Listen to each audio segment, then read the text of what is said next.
எல்லாருக்கும் வணக்கம். Good afternoon to you all.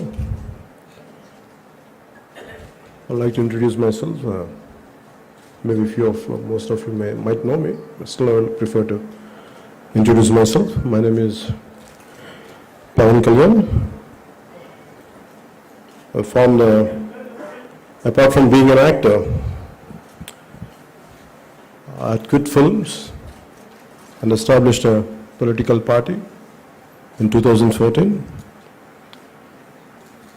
The party name is Janasena. எனக்கு 20 வருஷம் தாண்டி போயிடுச்சு.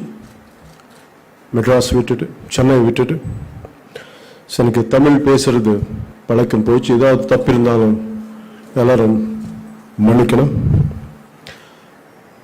The purpose of this meeting, the meeting would purpose என்னன்னா, it's not to say anything, it's about to share myself